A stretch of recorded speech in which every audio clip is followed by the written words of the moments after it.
Hi, எல்லாருக்கும் மாலை வணக்கம். நான் உங்கள் விஜயா பேசுகிறேன். இங்கே பாருங்கள், கத்திரி செடி போட்டிருக்கேன். இந்த வாழைக்கண்ணுலேயே நட்டுட்டேன்ப்பா. அதில் வந்திருக்கு பாருங்கள், செம்மையாக. இது முள்ளு கத்திரி செடி. இது இது பாருங்கள், 2 செடி நட்டிருக்கேன். இது வேறு, இது வேறு. அப்புறம் இது பிடுங்கி இந்த தொட்டியில் நட போகிறேன். இந்த தொட்டியில் நட போகிறேன்.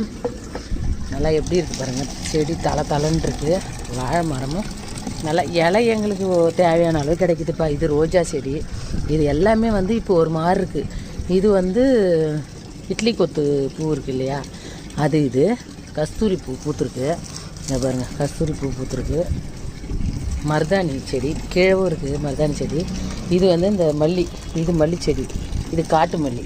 அந்த ஜாதியோட பூ மாதிரி இருக்கும் இல்லைங்களா, அது. இப்போ இது ஒரு மல்லி. இப்போ 2 பூதாவங்க பூத்துருக்கு. பெரண்டை செடி, எலுமிச்சங்கன்று. இது லெமன் செடி. இது வாட்டர் ஆப்பிள். இது வாட்டர் ஆப்பிள் கண்ணுப்பா. எல்லாமே ஒரு மாதிரி இருக்குது. இந்த மழைனாலே என்னான்னு தெரில. இது இஞ்சி. இதை பாருங்கள், இது இஞ்சி. நான் அப்புறமா பிடுங்கி காட்டுறேன். இது இஞ்சி செடி. இது 2 வாழை மரம். ஓகேங்களா. இது எந்த மரம்னு தெரியல. இது சும்மா சோக்கு. இது ஒரு கத்திரி செடி, பூ பூத்துருக்கு. இது சோம்பு செடி. இது சோம்பு. இது ஜாதி, ஒரு பூ பூத்துக்குது, ஜாதி. இது ஜாதி செடி. இதுதான் ரோஸ் மாரி. இது ஒரு மல்லி செடி. ஆனால் நல்லா இல்லை. புதினா பாருங்கள், எவ்வளோ புதினா இருக்குது பாருங்கள். புதினா இருக்குது பாருங்கள். இந்த பாருங்கள், புதினா செமையாக இருக்குது பாருங்கள். புதினா நல்லா பச்சை பசேல்னு. இது எல்லாமே சோம்பு செடிப்பா. இதெல்லாம் சோம்பு செடி. ரோஸ் மாரி. இது நித்திய மல்லி செடி. இது ஆனால் நல்லா இல்லை செடிங்க, ஏன்னு தெரியல. ஒரு இது பாருங்கள், புதினா செடி எப்படி கொடி ஓடி இருக்குது. நல்லா இருக்குது புதினா செடி. இது எல்லாம் உங்களுக்கு தெரிஞ்சதுன்னா லைக் பண்ணி இதை சொல்லுங்கள், கமெண்ட் பண்ணுங்கள், லைக் பண்ணுங்கன்ற.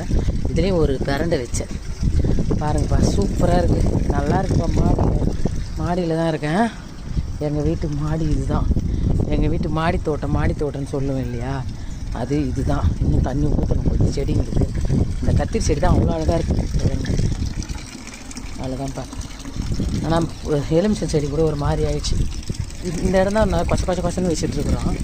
மீதி இடம்லாம் பரவாயில்ல. இந்த தண்ணி பிடிச்சி இங்கே ஊற்றுறேன்ப்பா. தண்ணி பிடிச்சி தான் ஊற்றுறேன். அவ்வளோதான்ப்பா. இந்த வீடியோ பிடிச்சிருந்தா லைக் பண்ணி, ஷேர் பண்ணி, கமெண்ட் பண்ணிக்கோங்கப்பா. பாய். எங்கள் வீட்டு பட்டு பொண்ணு எங்கே இருக்கா பாருங்கள். அவ்வளோ என்ன பண்ணுறது, எங்கே படுத்துன்னு இருக்கா பாருங்கள். மறக்காமல் லைக் பண்ணி கமெண்ட் பண்ணுங்க. பாய்.